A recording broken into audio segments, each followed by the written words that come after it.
Excellent. Thank you very much for joining us. My name is Benjamin Gadan. I am the Deputy Director of our Latin American program and the Director of our Argentina project here at the Wilson Center, where today we are discussing the responses in Argentina and Brazil to the coronavirus's devastating economic impacts. Argentina and Brazil, as you know, have adopted starkly different approaches to this public health crisis. Both have seen significant numbers of coronavirus cases. Brazil has confirmed now 6,836 cases. In Argentina, they've confirmed 1,133, according to the World Health Organization. In Argentina, the new president, Alberto Fernandez, who's been in office just about 100 days, has responded to this outbreak by imposing a nationwide quarantine, which has been vigorously enforced by police. By contrast, in Brazil, President Jair Bolsonaro has downplayed the pandemic and assailed governors over their disruptive social distancing requirements. Earlier today, he said these measures risk creating, quote, massive unemployment, close quote. But there is little daylight between the economic authorities in South America's two biggest economies. Recognizing the severity of the global slowdown, the finance ministries and the central banks have adopted aggressive measures. In Brazil, where the Congress recently lifted restrictions on deficit spending, they've pledged to spend an estimated $66 billion to stimulate the economy. They've lowered interest rates, they've sped payments to retirees, and they've expanded the conditional cash transfer program known as Bolsa Familia. Among other measures in Argentina, the government has approved a special bonus payment for participants in its Universal Child Allowance program. They've announced emergency infrastructure projects. They've ramped up social spending of all kinds to protect informal workers and other vulnerable populations. And they've increased transfers to local governments. And all these measures will cost at least 2% of GDP. In both cases, there was little budget cushion even before the pandemic. Argentina is in its third consecutive year of recession, and it's teetering on sovereign default. Brazil has never recovered from the economic slowdown that began in 2014. Those pre-pandemic vulnerabilities make the policy responses I've just described unexpected and impressive. But they raise important questions about how long these governments can keep up the fight and what sort of fiscal hangover they'll encounter once this crisis passes. To help us understand these and other emergency fiscal and monetary policies, we've invited four fantastic speakers who will offer brief remarks and then answer questions from me, from my colleague Anya Prusa of our Brazil Institute, and then from you who are participating in this call, both from the United States, Brazil, Argentina, and elsewhere. We'll start with Miguel Kigel, the Executive Director of Econ Views in Buenos Aires. We'll then hear from Martin Repetti, who until recently led the economics program at Argentina's leading research organization, CPEC. Both join us from Buenos Aires. We'll then turn to Regina Nunes, the founding partner of RNA Capital and S&P's former senior analyst for Brazil. She's speaking to us from Sao Paulo. Finally, we'll hear from the Eurasia Group's Chris Garman, who's here in Washington. We'll start with you, Miguel. Thank you so much for joining us and participating. Thank you, Benjamin. Thank you very much for giving me the opportunity to talk to you today. What I'll try to do is to give some background on how this crisis gets Argentina. How is Argentina at the beginning of the crisis? What measures they are taking? And what challenges are we seeing forward on the economic front, especially on monetary policy? I think there are two distinctive issues that affect Argentina relative to other countries. The first is that the country was essentially close to being on a debt restructuring process, and for all practical purposes, it didn't have access to the capital markets. This makes much more complicated how to finance the crisis, because while other countries can finance it, the deficits by issuing debt, Argentina doesn't have that option, and that gives alternative, which is going to the central bank to get all the financing.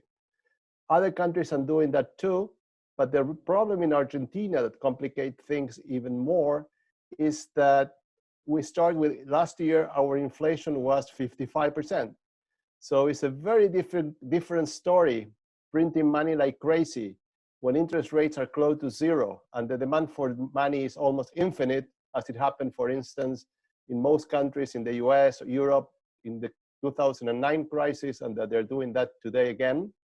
than in a country where people don't want pesos, and where people will basically, if you give them too many pesos, they're more likely to try to spend them or to buy dollars than to use them to basically finance the fiscal needs and the crisis. Having said that, so far, what the central bank is doing is essentially printing money. And the reason is very simple. We are facing a pandemic. We are facing huge risk due to the large informality of the country. The informal sector is roughly 40% of the economy. And the only way to get to these people is by giving them money. The alternative is essentially poverty and possibly problems in the streets, including riots, as the one Argentina suffered in 2001. So essentially, the central bank has to take the risk, and that's what they're doing. Money supply since the beginning of the year has increased roughly by 40%. In the last months, we're seeing that money supply is growing very fast. And so far, fortunately, we haven't seen the effects on inflation, but that's a risk that the government is taking. Interest rates have been reduced dramatically. Money market rates, which used to be around 25% just a weeks ago, are now closer to 5%. So that's an example. And in general, I would say the central bank is taking the risk of running a very expansionary monetary policy, which I think it has no option. It's providing liquidity, it's providing loans, and essentially going to that risk. I think Martin is going to talk more about the fiscal situation.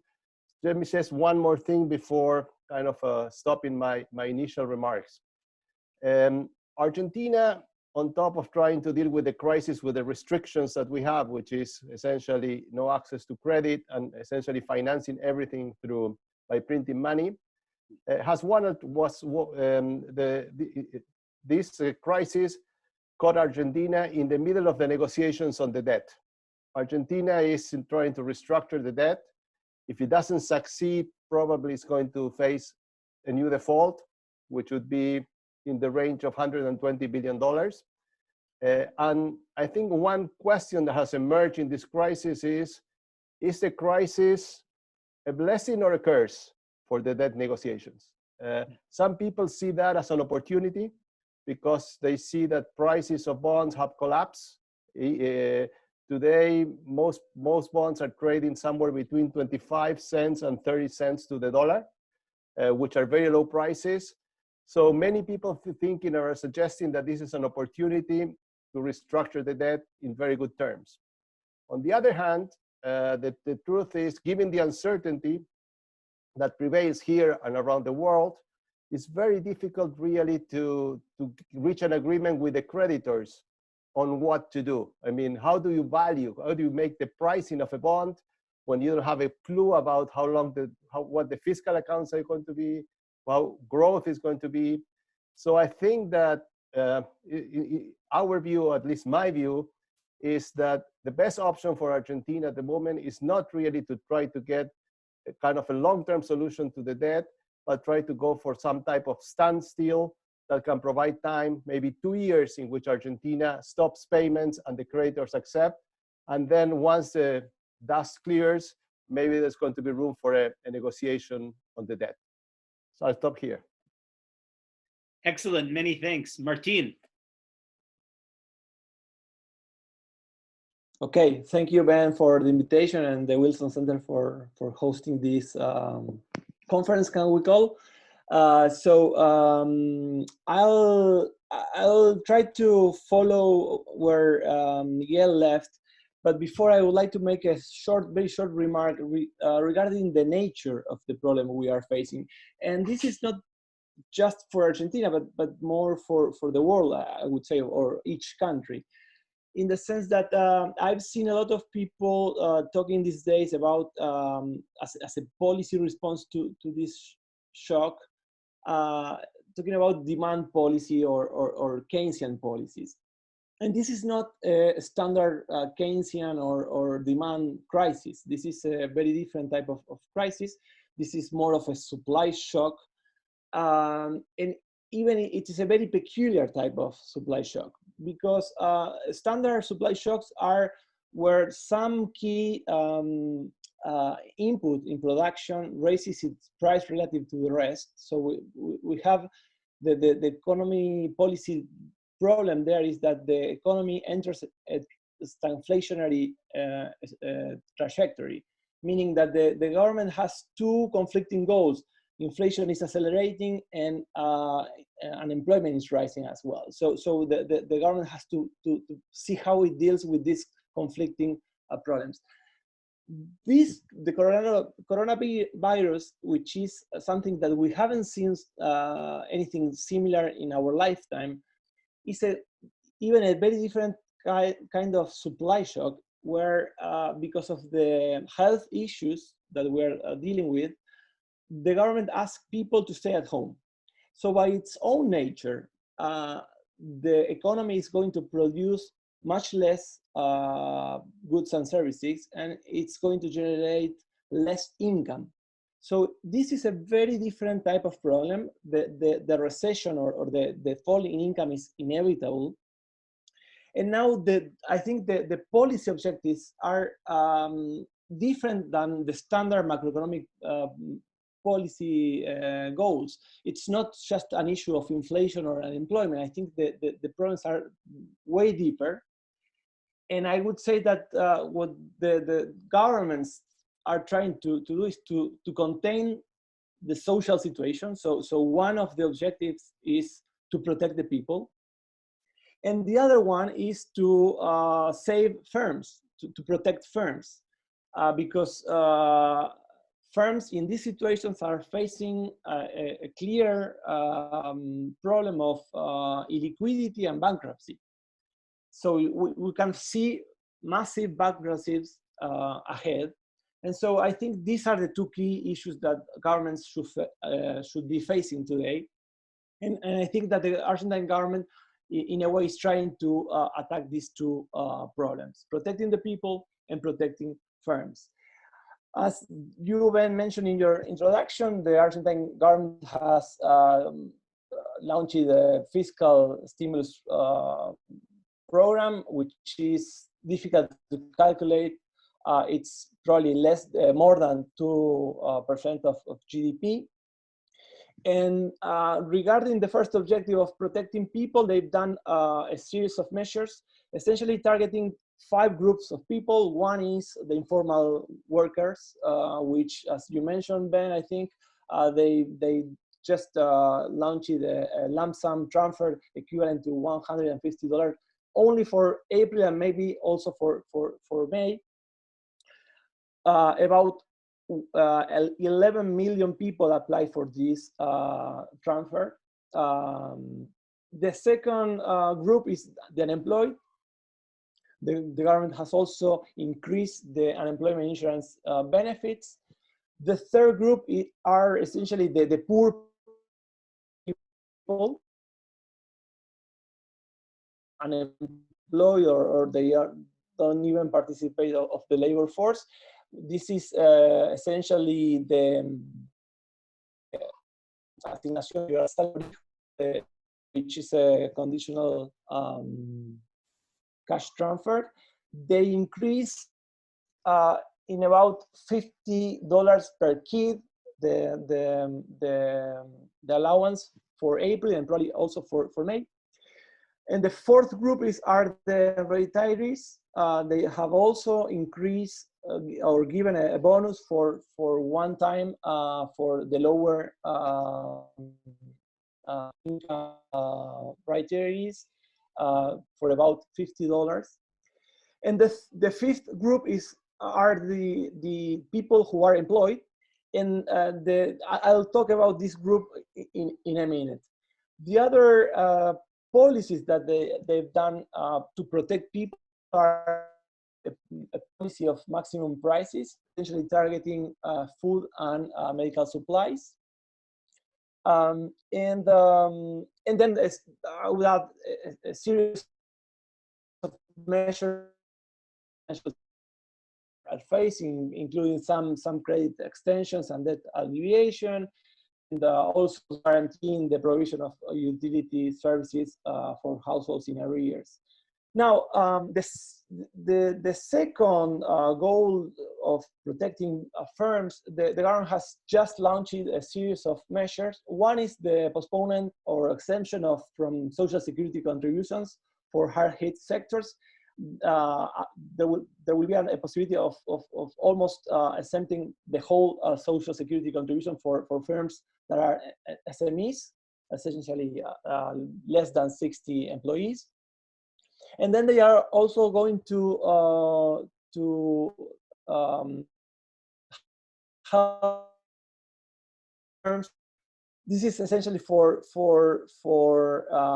firms that have less than 100 employees, and they will give up to full minimum wage for each employee. For firms larger than that, for firms with more than 100 of employees, they have a special program which is a little bit more complicated, but they will also try to tackle this issue. And then I think Miguel mentioned something regarding the monetary policy, but the central bank has launched a series of measures to alleviate the financial stress of firms. They have given credit lines for SMEs to finance working capital and the payroll. And I think I'm exceeding my 5 minutes, so I just would like to mention something that we can pick up later, which is regarding the inflation problem that Miguel mentioned. Miguel pointed to the problem of the Argentine government has no credit, essentially, and so it has to rely on printing money to finance its fiscal policy. And I think that Miguel pointed to one part of the problem, which is the printing of money, which could accelerate inflation. But I'm also concerned about something that is common in situations like this, which is the shortfall of production and products. So there could be also an acceleration of inflation, not so much for the demand for the peso printing, but also because of shortages in some key products, especially food. This could be a problem. I leave it there, and we can pick up later. Many thanks. Let me apologize for the imperfect internet connections. We are doing what we can in this improvised moment, but thank you so much. That was a wonderful and comprehensive overview. I want to turn now to Regina and talk about Brazil. In addition to the overview on policies, you served as president in Brazil and Argentina and head of Southern Latin America for S&P. It would be great to hear a bit about what all this means for Brazil's ratings from the big ratings agencies' point of view, what it will mean for its borrowing costs in the future. As I referenced in my introduction, there will be a reputational cost to the kinds of deficits that many countries are having to run and the kind of borrowing they're having to do in their emergency responses. It doesn't mean they have another choice, but I was hoping as part of your remarks, you might give some unique insights into that. So thanks, Regina, again, for being here. Thank you very much. And the good part about not being in S&P is that I don't talk through one rating agency, but I can make views on my view on what rating agents should do. So thank you for giving me this opportunity. So first of all, thank you very much for receiving me in this high-level debate. Thank you, everybody that is hearing us and seeing us now. It's a very difficult and different moment, I think, to everybody that works. It's a more serious crisis, I think, we ever faced. It comes in different waves, I think. And I will pose the issues for Brazil first, which is very important to understand that Brazil today doesn't have a lot of fiscal flexibility. However, it has all the tools in monetary policy and fiscal policy that can make a very effective countercyclical. And the government is acting very quickly and as quick as it can to prepare measures that will be effective and will be punctual for taking this moment. It is a consensus that this is a temporary issue, but there will be a lot of issues that will come from this timing that could be a few weeks or a few months. Everybody has also believing that the peak of these issues will be, the COVID-19 issues will be in mid-year, and then we will be back to normal, whatever is the normal after a crisis like that. And Brazil has the tools, monetary and a big arsenal when you discuss that, and they already started that with the swap with Federal Reserve, the swap lines that they already got. They flexibilized the compulsorios and the reserves in 200 billion to give reais, to give liquidity to the market. And among other things, we have a capability and a track record that shows Brazil is capable to deal with the crisis. On the other hand, in the fiscal side, there is a very big package also coming that added to this liquidity shock that you have there. They also will use an arsenal of non-balance points, which is the federal bank governments like Caixa and BNDES, supplying the market with lines, most for SMEs, because those are the companies that needs more help at this point. And they are giving $150 billion in lines, which is very important to get the market going. In this first shot also, they made some deferred tax that you mentioned very well, Ben, and some benefits for retired people and people that maybe will have a shortage in cash at this moment. I think what is new there in this thing is that they are going to help the informal workers in Brazil. And I know it's around 50 billion to the country for a few months, but it's 600 reais per family and some people per person, and 1,200 per family. And some people think it's, when you think globally, it doesn't mean a lot of money, but in Brazil it does. Because to whoever understands Brazil, a cesta básica in Brazil is 70 reais. And this is how you base things you do. I'm not saying people will live comfortable or this will be their own, it will be okay, but it will be a help. And if they need more, the government is saying clearly that they can be coming with other rounds of new measures in the future if it's not enough.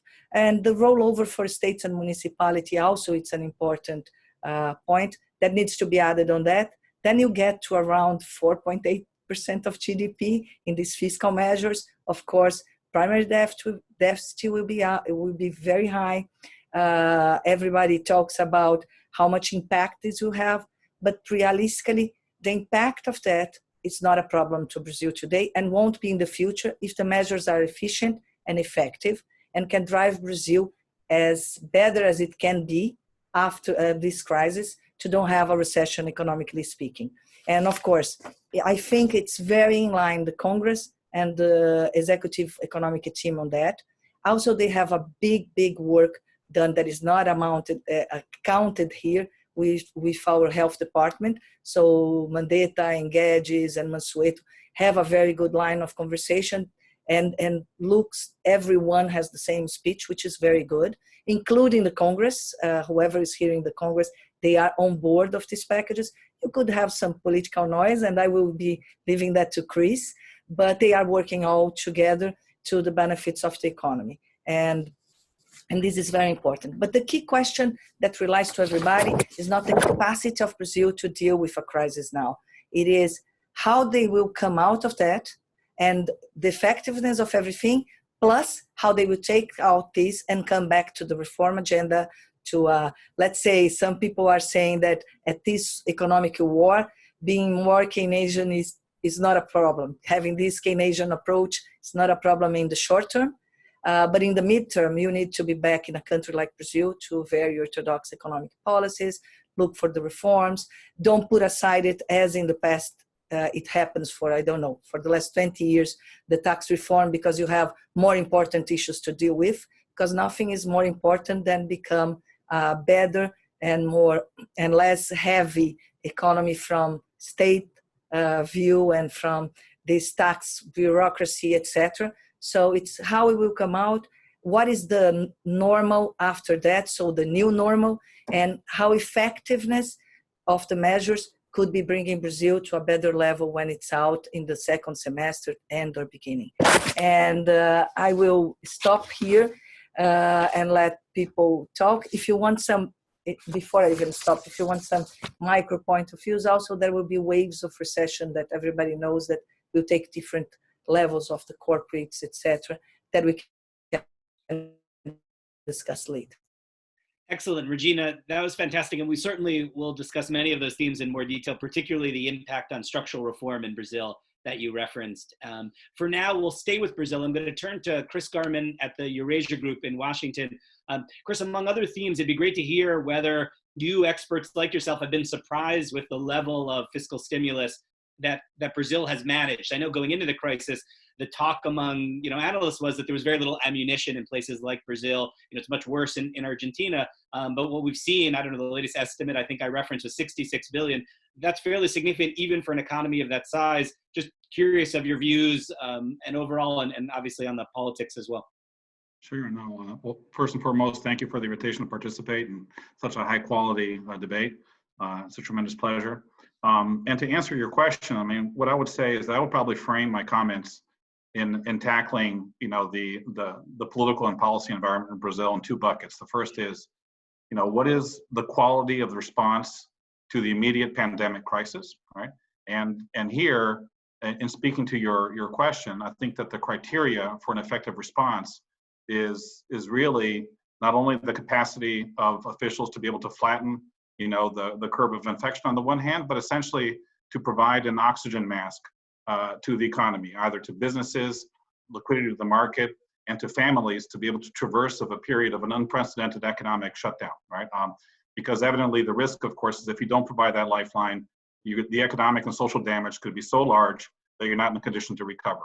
And then second, what is the political landscape look after, right? So what I would say on the first rubric, I do think that the quality of response is looking decent. I'm less worried about the quality of response today than what I was about a week or 10 days ago, right? I mean, as Regina detailed, the administration, the economic team started slow off of the gates. Minister Guedes seemed a bit tone deaf, talking about, doing reforms in a context where party leaders were demanding more immediate relief. But over the course of the past 10 days, they've announced a series of different measures to families, to businesses. The sum right now in the Ministry of the Economy represents about 3% of GDP, but Minister Guedes and the measures in the pipeline are probably going to get close to 4.8% of GDP, right? Which again, as Gina said, is something that actually that you can probably afford.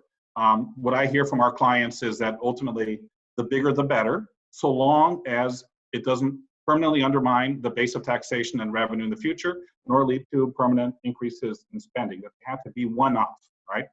And in fact, so how does this look like on a comparative basis?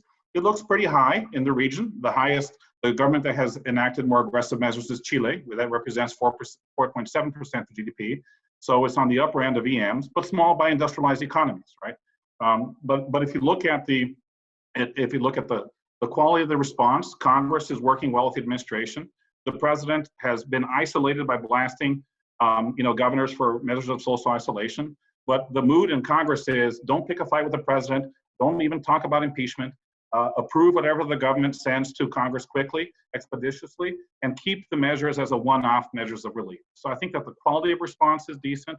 Governors have been holding the line on their lockdown measures despite the president's kind of public battle, right? So I think that is okay on the quality of response. What worries me in the near term is the size of the public health crisis on the one hand and the potential for social tensions on the other. And this is something that we have to keep an eye on that is endemic to emerging market economies more broadly, right? The concern that I hear is that in densely populated urban areas with poorer living conditions of kind of, large families living in 2 rooms, some of them don't have running water, that the efficacy of measures of social isolation are smaller, and so the curve of infections can be more rapid in emerging market economies. And so when we look at the pace of infections in São Paulo, hospitals in the upper middle class neighborhoods are the ones that are overbooked. But it's, which also suggests that the curve of infections is similar to that of Europe because it's been on the upper middle class, the folks who travel and the people who have contact with people who travel. When it gets to the lower economic classes, maybe the pace of infections can surpass of that what we're seeing in Europe and the United States. So I'm very worried about the size of the public health prices on the one hand, and as families are desperate to be able to get food on the table because such a large share of the population relies upon a daily wage for sustenance, that the potential for looting, the potential for violence, and pressure on the lockdown measures starts to pile up much quicker in comparison to emerging market, to industrialized economies. In other words, the social fabric and social conditions are more precarious, which means you need a quicker lifeline, but the capacity to have massive lifelines, like above 10% of GDP, is more constrained. So I'm worried less about the quality of the response, but more about the social conditions on the one hand and the size of the public health crisis on the other. When it comes to the day after, what does that look like from a political point of view? I think a lot is going to depend upon what happens with President Bolsonaro's risky political gambit. What we're seeing is that leaders internationally who have enacted strong measures of containment and social isolation are getting rewarded by the public, because the public is seeing this as a war. Leaders who treat this as a war are seeing their approval ratings rise. We're seeing that in South Korea. We're seeing that in France. We're seeing that in Italy. Even President Donald Trump dismissed the crisis early, then pivoted more strongly because the approval ratings are at the highest since he was elected into office. Bolsonaro is probably going to take a hit.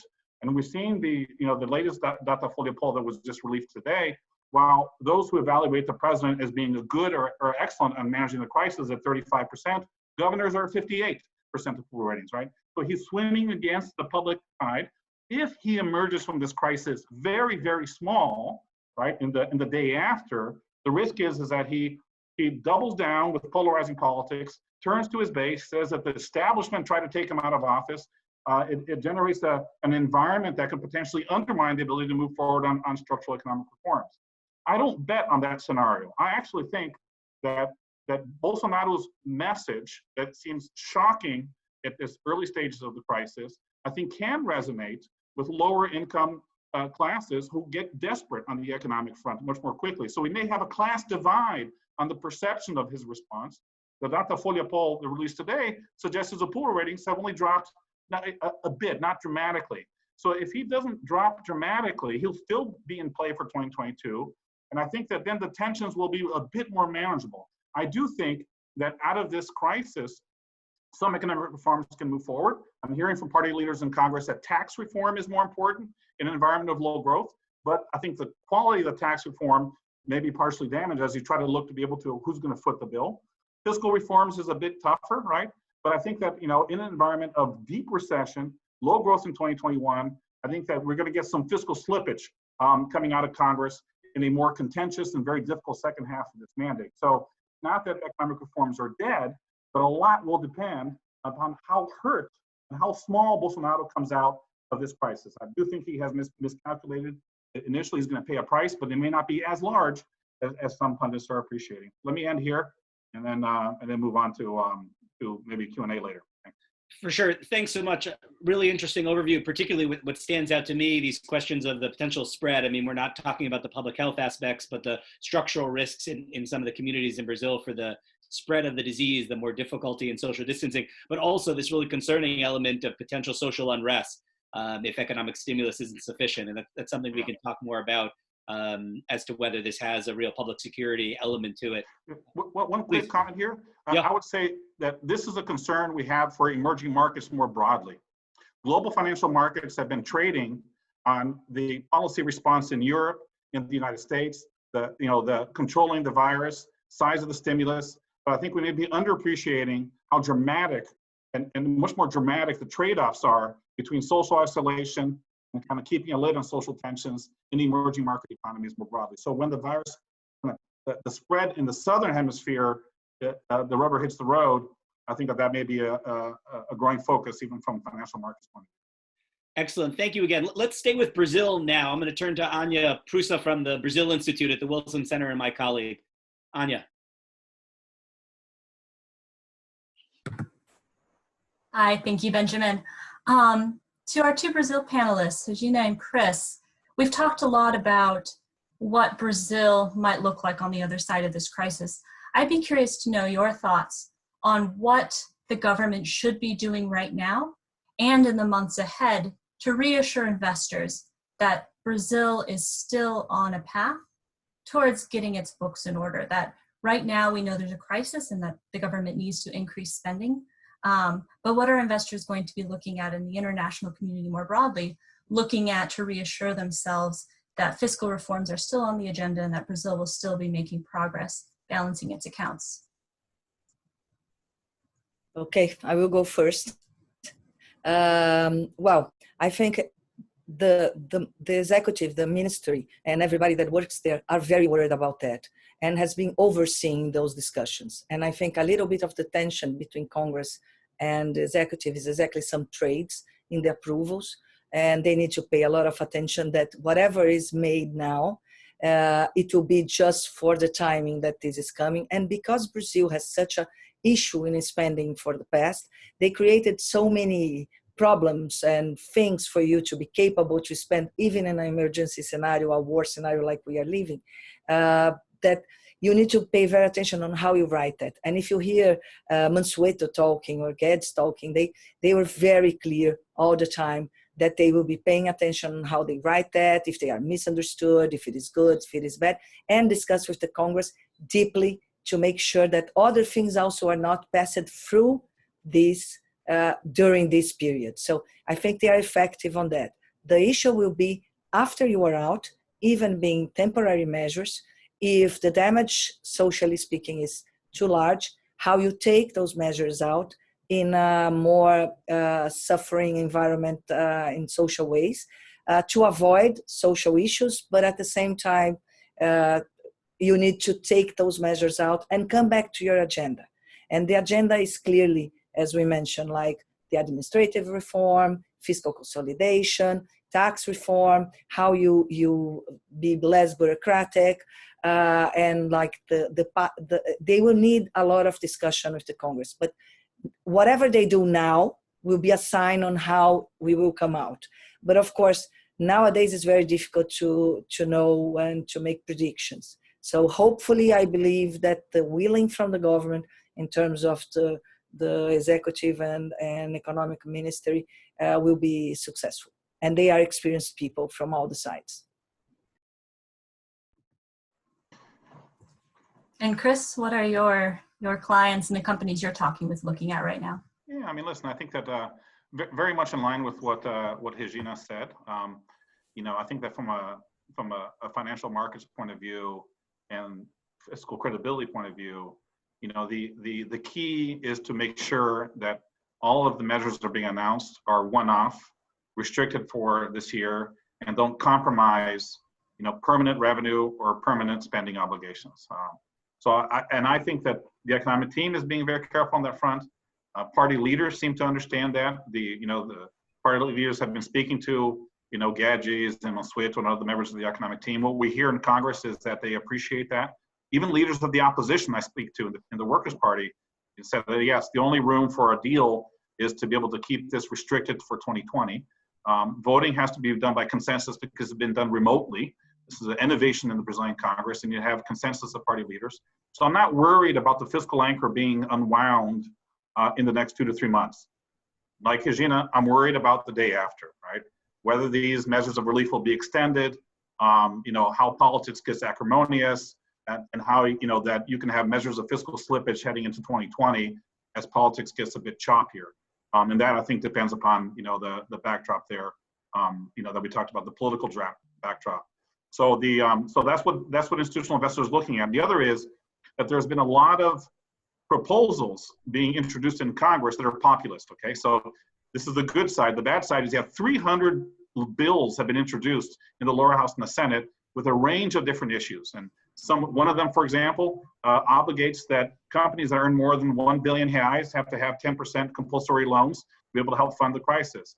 There's taxation on dividends. There's non-payment of rents. There's proposals to stop payment for utilities. So all those micro populist measures, I don't think will move forward because they don't have consensus. But that's also generating some concern in the short term. And just adding there, I think the problem is not only the noise and the non-consensus. It shows that the maturity of the Congress in terms of what they should be doing in a war scenario like we are, and afterwards, how much there will be fights over keeping some things. And historically, Brazil is very good to face crisis in the last 20, 30 years, but also to take out counter-cyclical measures, it has not been very quick. And this time needs to be very quick. You don't have room to maneuver. And including, as mentioned by Ben before, if you look what rating agencies will be looking for, is exactly that. And they will be all the three large ones or any of them very vocal about how Brazil will get out of that. Brazil was getting the virtual cycle exactly before this crisis. This makes room for many things, also because things were already inside the Congress, and this can help in the coming back. But was going to a virtual cycle that cannot be transformed in a vicious cycle, okay? And you don't have room to maneuver from fiscal or for other things. And hopefully investors will see that Brazil can deal with the crisis and also get out this time with this team we have that understands very well how to do it well and take all those measures out. Let me remind all participants that you can reach out to us and ask questions on Twitter at Latin American Program. That's Latin American with an N, at Latin American Program. You can DM us or you can tweet at us, and we are happy to take your questions. I'm going to turn us back very briefly to Argentina, back to Miguel and Martin, and then we will go right to your questions. Miguel, let me start with you on this question of inflation, which you mentioned. This is a high inflation environment, as you pointed out. Inflation before the coronavirus was already projected at probably over 40%, despite the deep recession that Argentina is in. It's not an environment where you generally want a lot of quantitative easing, and yet, as you point out, Argentina is locked out of credit markets. It's maxed out more or less at the International Monetary Fund, and so money printing is how Argentina is financing its stimulus. How concerned should we be about inflation, even hyperinflation? Should we not be concerned because capital controls are keeping the currency relatively stable? Just tell us about the inflation scenario amid this type of monetary policy. And before you do, I'll just preview for you, Martin, afterward. It'd be great to hear a little bit more about the political scenario. We heard a lot in Brazil about the impacts this could have on Jair Bolsonaro's standing. Right now, it seems Alberto Fernandes has been really strengthened by his strong public policies regarding the disease management. And yet, when the pain is felt from an extended quarantine, there are questions in Argentina as well about social stability and political consequences of these public health measures. But let's start with Miguel on inflation in Argentina. Thank you, Ben.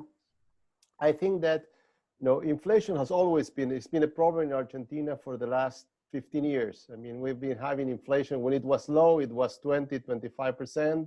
Last year it was 55%, and this year we were expected in the range of 40%.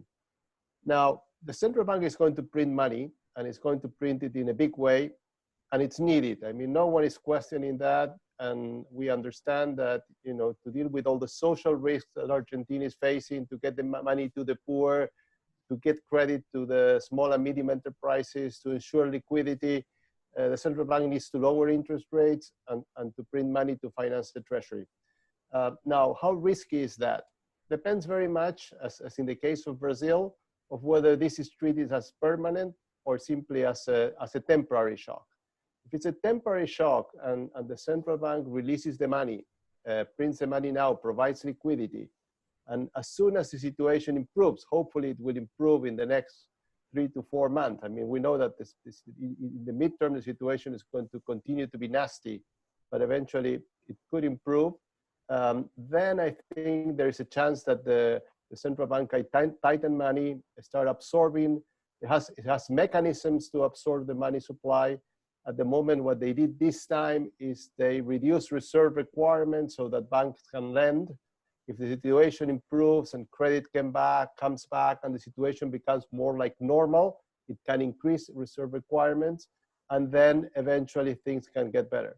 There's one risk, though. I think that the monetary policy, I'm confident that in spite of all the risks, things are going to fall into place. Obviously, inflation is not going to go, it's going to increase a little bit, but probably it's not going to be much higher than it was last year. There's one risk, though, and the big risk at the moment is tax revenues. We are very concerned that the tax revenues are going to collapse. We don't have numbers yet, but the first impressions is that they could drop easily 10-20%, at least during these months, and we don't know whether that's going to recover. If that happens, again, the big restriction that Argentina has is that it has no access to financing. I mean, we don't have even the ability to issue short-term debt, which means that any shortfall or any increase in the primary deficit, which in Brazil could go up, to 5%, in Argentina, I think it's going to go probably to those levels again also. Then how are we going to finance it? And then they're going to look at the central bank. So there is a risk. Very much depends on how long this crisis is. The longer the crisis, the higher the risks. But I think that from a monetary point of view, if the crisis is short, then I think we have a good chance of avoiding at least a runaway inflation. Excellent. And before we turn to you, Martin, let me just remind all participants again, you can ask questions that our speakers will respond to on Twitter, either through a direct message, a DM, or by tweeting at us at Latin American Program. Thanks so much. Martin, talk to us about the politics. Just a little bit before about inflation, I would add to what just Miguel said, that given that the standard mechanism through which inflation accelerates in Argentina has almost always been the price of the US dollar, right? And so one thing that you should keep in mind is that Argentina has now controls on the foreign exchange market, and if there is if liquidity goes to the foreign exchange market, it goes to the black market or the blue chip market, and it's not so linked, the price of the exchange rate in the blue market or black market and the pricing of goods and services in Argentina. So there's I don't see any risk in the short term on a huge acceleration of inflation through this monetary mechanism. Now, going to your question about the political situation here in Argentina, I'm not a political analyst, but let me try. I would say that Argentina, the society in Argentina is highly polarized. So we've seen this for the last 10 or so years.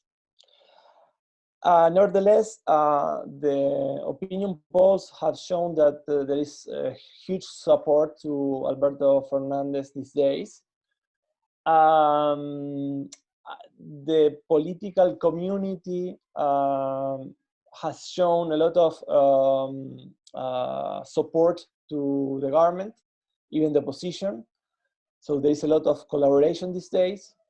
Now, we are facing a huge crisis in all its levels. So it's really difficult to predict because things are changing very fast and things can change very fast as well. So, and the other thing that we should bear in mind is that Alberto Fernandez is the president of a coalition that has very different groups, not so homogeneous. So this is a factor that could easily change things rapidly.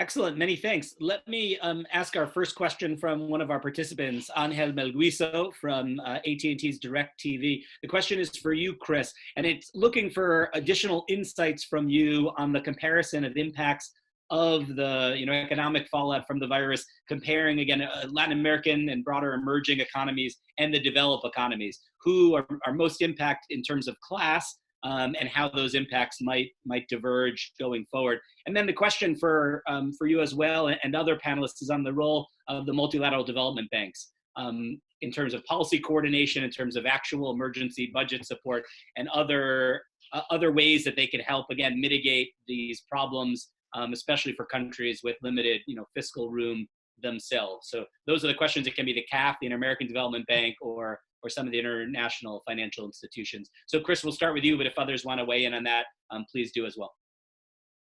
No, thank you for the question. It's not an easy one to answer. I mean, obviously kind of making, the first point that we do think that emerging market economies are more vulnerable and face, more dramatic trade-offs in comparison to industrialized economies. But within the emerging market class, we have been doing some work at Eurasia Groups trying to figure out, degrees of vulnerability. And it's not an easy thing to do, right? Because you have to not only look at your traditional metrics of macroeconomic vulnerability heading into the crisis, the degree to which, you know, emerging market economies are more vulnerable to the dramatic drop in oil prices that we've seen with the price war action and the potential for oil prices not to recover as global growth also resumes for a series of different reasons.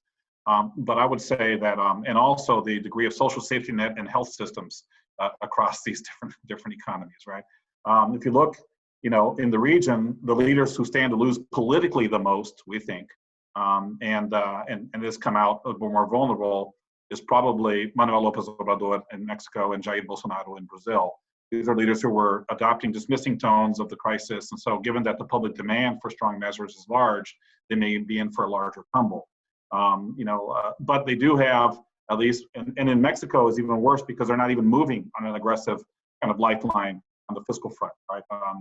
So I think on that front, maybe Mexico stands a little bit worse than Brazil. But you look at countries in the region that have macroeconomic vulnerabilities, obviously listening to, to Martin and Miguel, they gave you the good road, but we are worried about that Argentina comes in a bit more vulnerable from a macroeconomic point of view. Ecuador, we're particularly worried about as well, having to negotiate with IMF, and the social conditions more dire from a public health point of view, right? So those are the ones that we're a little bit more concerned of within the region. The ones who withstand a little bit better, I mean, I would even say Sebastián Piñera in Chile. Chile has more fiscal room to maneuver. They'll probably get a bump in the approval ratings, so you have respite from the protests. So that's kind of a relative winner, if you can even talk about relative winners here in that regard. And in South Africa, concern in Turkey.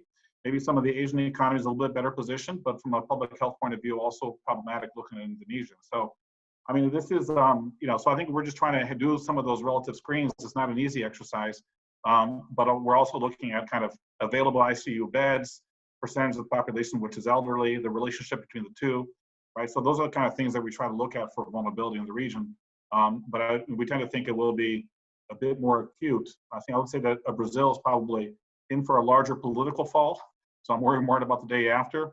But on a relative basis, the actual ability to reach people doesn't look all that bad, right? Okay, let me actually turn to you, Miguel, on the second half of that question, which is the question of policy coordination, whether on public health measures, whether on fiscal relief, whether on currency, you name it. We've obviously seen the G20 try to engage in the G7 and other these international institutions for some coordination. I don't know that we've seen it in Latin America. I don't know who would catalyze it, whether it's Brazilian and Argentine authorities, whether it would be the IDB, the OAS.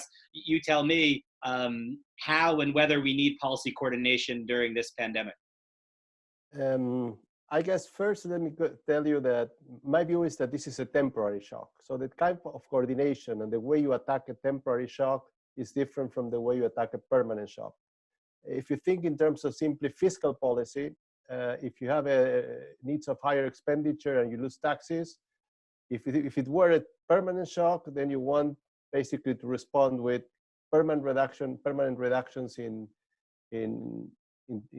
expenditures. If it's a temporary shock, you want to finance it.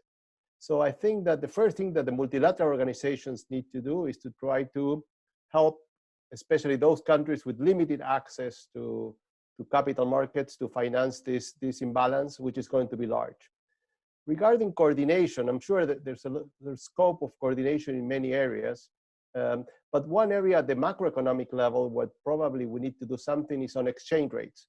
We don't want the countries to get into an exchange rate war, similar to the one that happened in other cases, because it's risky.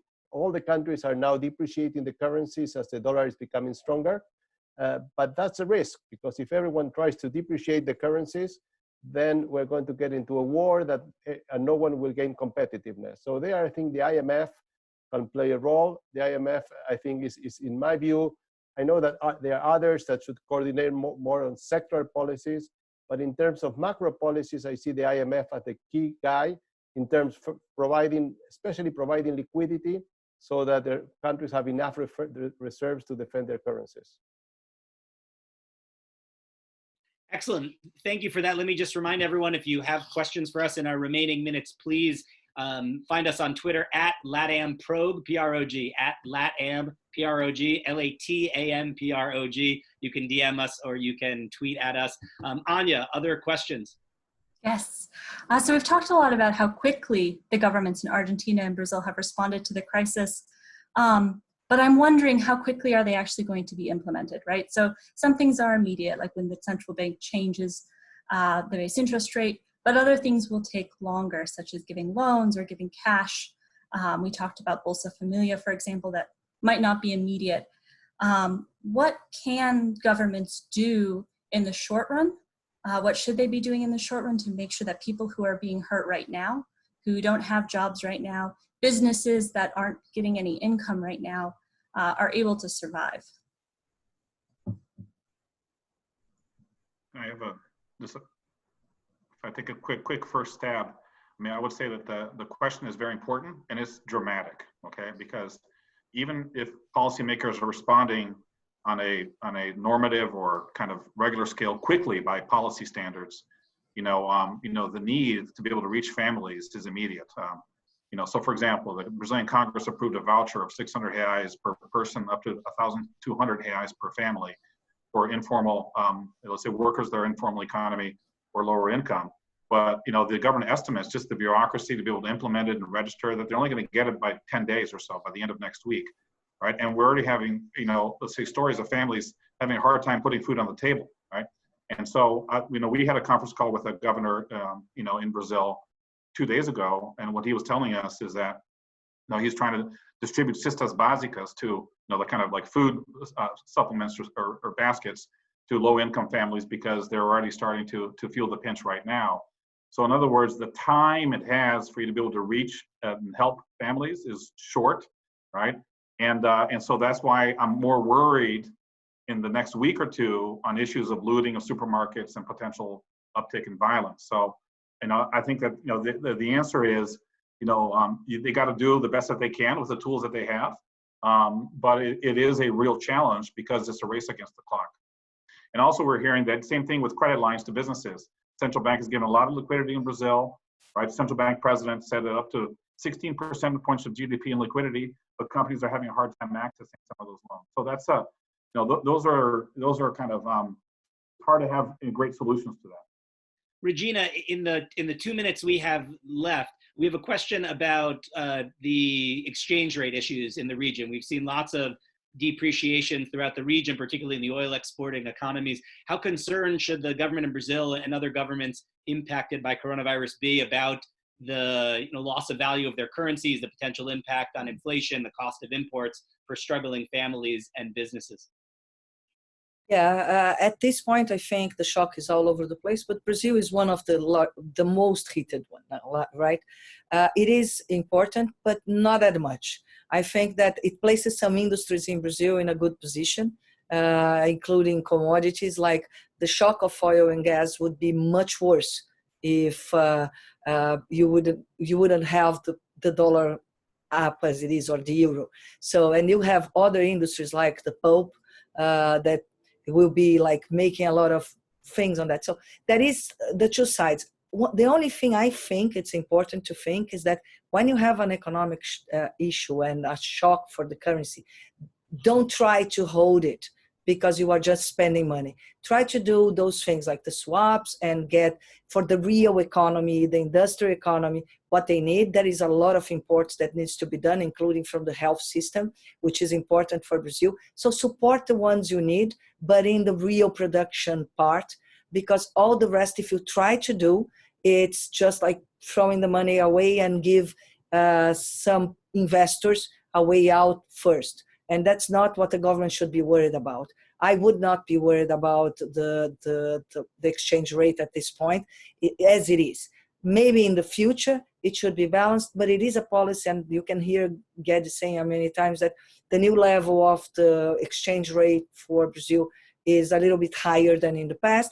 But on the other hand, from the monetary policy also, you have the lowest ever. I am 35 years in the market working, and I will not tell you my age, but I never saw Brazil with an inflation that low, or to have our Selic, our coupon in the levels it is. So, and should be as it's an inflationary shock, in the near future, you would have inflation even lower in Brazil.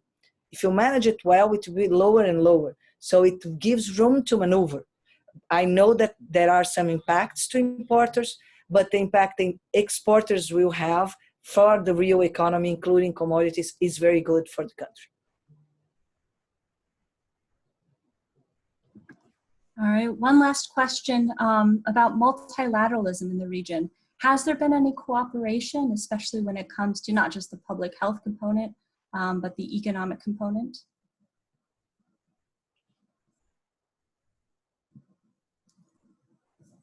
No? Well, if no one wants to take that, Benjamin, shall we give all of our participants like 2 minutes for their closing thoughts? Sure, we're at 3. I want to respect everyone's time, but give a final opportunity. Regina, we just heard from you, but maybe Miguel, then Martin, and then Chris. Just keep it to 2 minutes, but tell us the greatest concern that you have over the short and medium term as you see these emergency measures rolled out again. And thank you all for joining us, and thank everyone for being a part of this wherever you have found us. We hope you and your families remain safe and in good health. Final remarks again, we'll start with Miguel from Buenos Aires. Okay, thank you, Benjamin. I would say that in many ways, what we're seeing is this uncharted waters. And honestly, I see that the government is trying to respond very, very quickly. Nevertheless, we've seen, and I think they responded very quickly and came up with solutions on the monetary side, on the fiscal side. In the case of Argentina, the government established a quarantine, which I think was extremely effective. Now we get to a second stage, which is more difficult in many ways, because it's the problem, as you were mentioning, of implementation of policies. And here we are thinking, we're starting to see that's more difficult. As you were mentioning, I think Chris was mentioning, we have difficulties in getting banks to lend. The government has opened lines of lending to especially the small and medium enterprises, but we see very little lending because the applications take time. Home office is a problem, and we have a big credit risk. We are very concerned about the payment system because at the moment the government is doing whatever it can to try to keep it alive, but at some point we could see the payment system getting stuck and lots of firms being unable to pay wages. And we're concerned about tax revenue. So I think that the challenges are huge everywhere, not just in Argentina. The governments, I think what they should do is do what they know.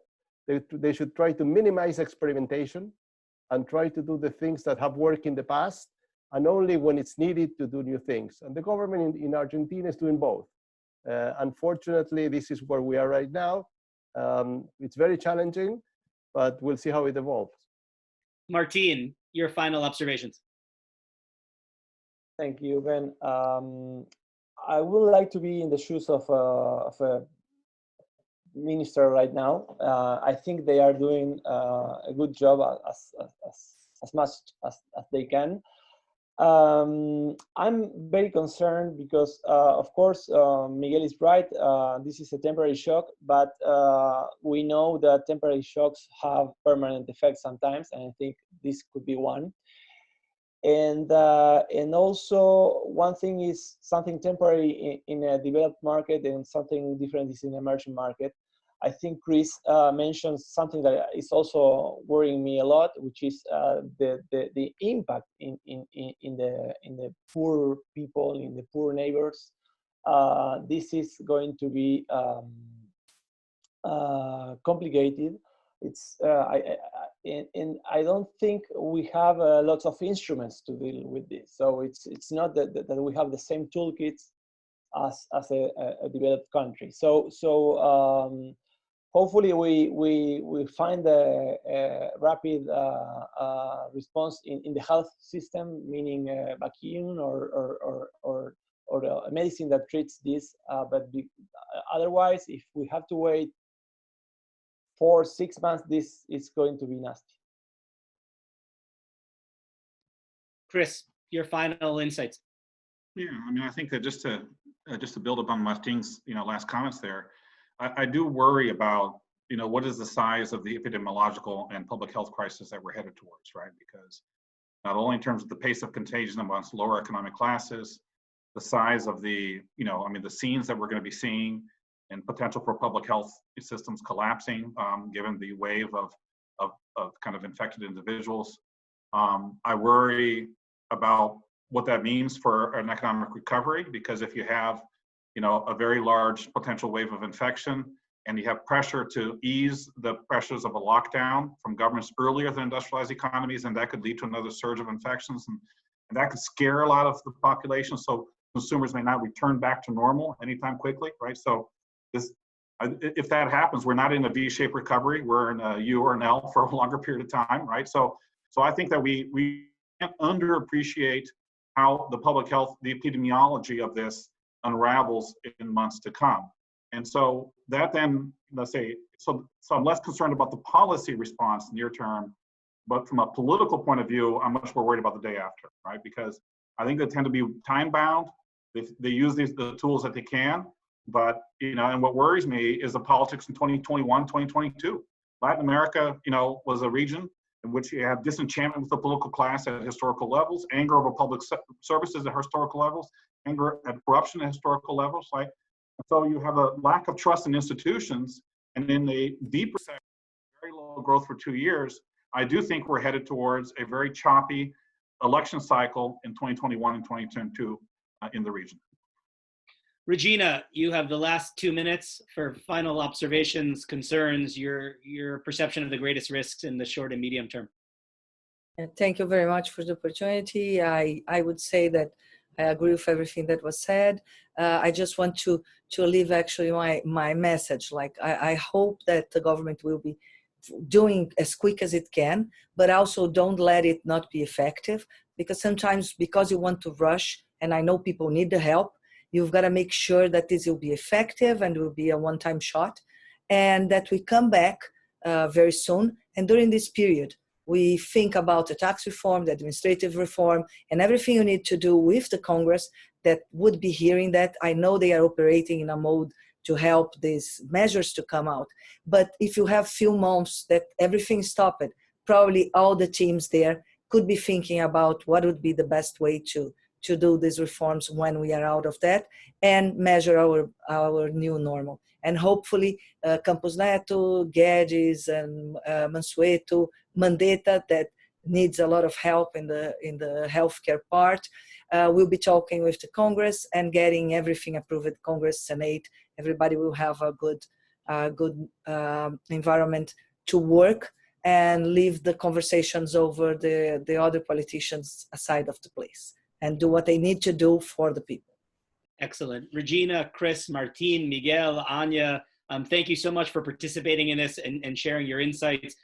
For more information about the impacts of the coronavirus in Latin America, we've been tracking this issue very closely at the Latin American program at the Wilson Center. You can turn to our website, wilsoncenter.org/LAP for Latin American program, including the recording of this conversation, as well as a teleconference we held recently featuring the president of the Inter-American Development Bank, expert from the BBC in South America, and from JP Morgan, talking about the full regional impacts. And we'll continue to follow the monetary, fiscal, and human consequences of this pandemic.